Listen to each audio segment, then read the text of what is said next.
Loyalty is a very expensive gift. Don't expect it from cheap people.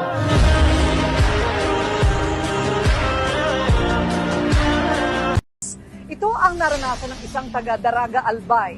Pero pagkatapos niyang magsumikap, nagbalik ulit ang kanyang swerte. Patutunayan niya ngayon sa inyo sa kanyang true-to-life story na bilog ang mundo. Si Joseph Lim, ang 38-year-old multi-millionaire at millionaire maker ng Albay.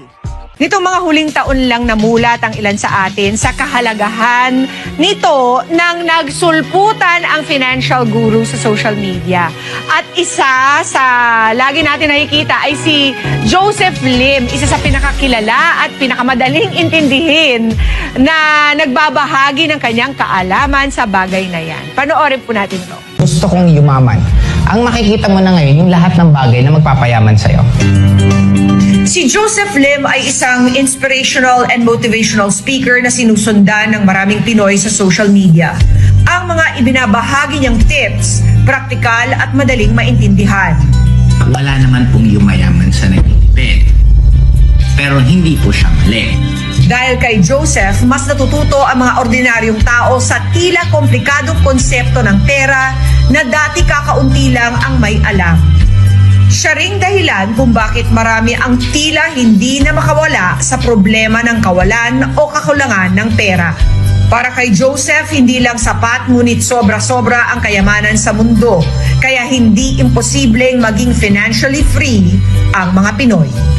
Sa totoo lang naman talaga, madaling yumaman, madaling makuha ang mga gusto natin sa buhay, at ang pinaka-importante, napakaganda ng mundo natin. Hi Joseph! Good morning! Hello po, good morning.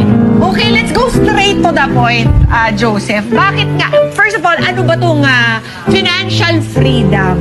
At bakit sa tingin mo, ito ay kayang makamit ng bawat Pilipino?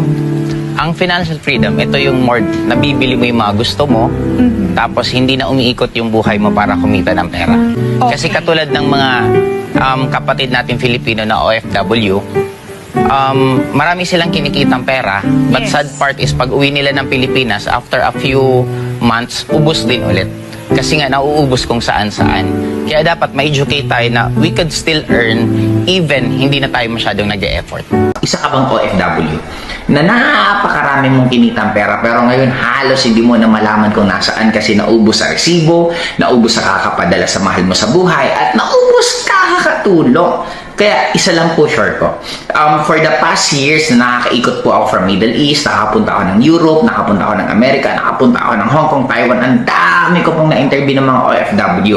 At isa lang po ang napansin ko. Ang pera sa inyo, laging nagka-come and go. Darating, mawawala, darating, mawawala. Ngayon, good news. Isa po to sa makakatulog sa inyo na pagdating ng oras na kahit hindi na po kayo nagtatrabaho sa ibang bansa, still pwede pa rin kayo kumita ng pera. I know bilang isang Pilipino, napakahilig po natin tumulong. Ang pinakamaganda po dyan, dapat meron tayong tinatawag na reserba.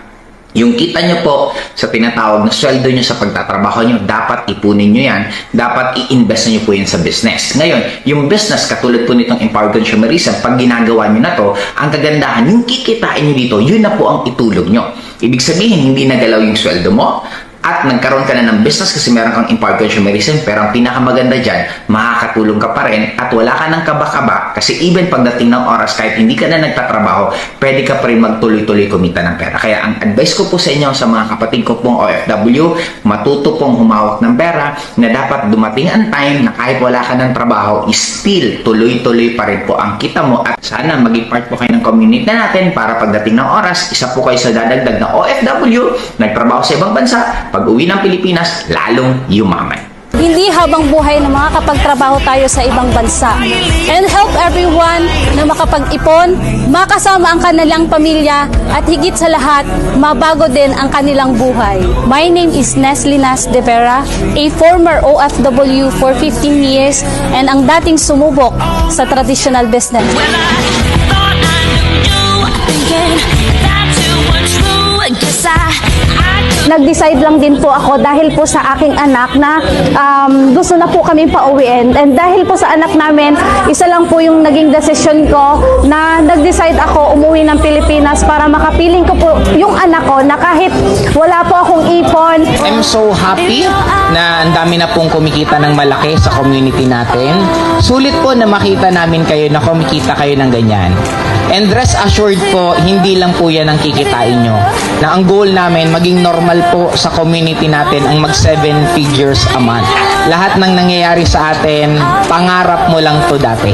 Yung magiging isip natin ngayon, yun din ang magre-reflect kung ano ang mangyayari sa future natin. Hey guys, my name is Joseph Lee. Good news po, meron po akong napakagandang good news sa inyo. Kasi for the past 18 years na experience ko, nakabili po ako ng mga sasakyan, nakapunta ako ng iba't ibang bansa, at the same time, nagkaroon din po ako ng sariling bahay, at syempre yung lifestyle na talaga na experience ko. And currently, right now, ang pinaka-focus ko po, kasi nandito na po ako sa Bicol, after 12 years, nag-focus na ulit po ako dito sa Bicol, and currently, marami po ako mga tinutulungan para kumita po talaga ng malaki at maging successful sa ganitong larangan. At isa na po dun, walang iba kung hindi ang isa pinakamagaling at sikat na vlogger dito sa Bicol, walang iba kundi si Marlon, mismo Boy Lada. Kaya kung sino man po sa inyo ang napresenta ng Empowered Consumerism ni Mr. Marlon, ako na po mismo ang nagva-vouch na sumali po kayo sa kanya. Yes, I do understand na minsan nandun po yung doubt, pero ako na po, hindi po ako tatagal ng 18 years kung hindi ko po alam ginagawa ko, at the same time kung hindi po ako maayos kausap. Kaya ang pinaka-tinuturo ko sa lahat ng handle ko, dapat lahat po ng naniwala sa kanila is talagang tulungan nila na makuha din yung mga pangarap nila sa buhay. Kaya kung ikaw ang isa sa napresentan or under po siya sa group mismo ni Marlon, ako na po mismo magsasabi na sumali na po kayo sa kanila para magkasama-sama po tayo. At syempre, para magkita-kita po tayo hindi lang dito, kundi pagdating ng oras pag namamasyal lang po tayo sa iba't ibang lugar at iba't ibang bansa. Kung interested ka, eto advice ko sa'yo.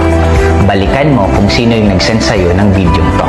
At ang pinakamaganda, tanungin mo siya kasi meron pa kaming isang sikreto na tuturuan ka namin kung paano kakikita ng mas mabilis. Yes, mabilis na ngayon pinresent ko, pero mas mabilis pa at lalong tuturuan ka ano yung mga technique na gagawin mo para mabilis mong makuha yung mga gusto mo.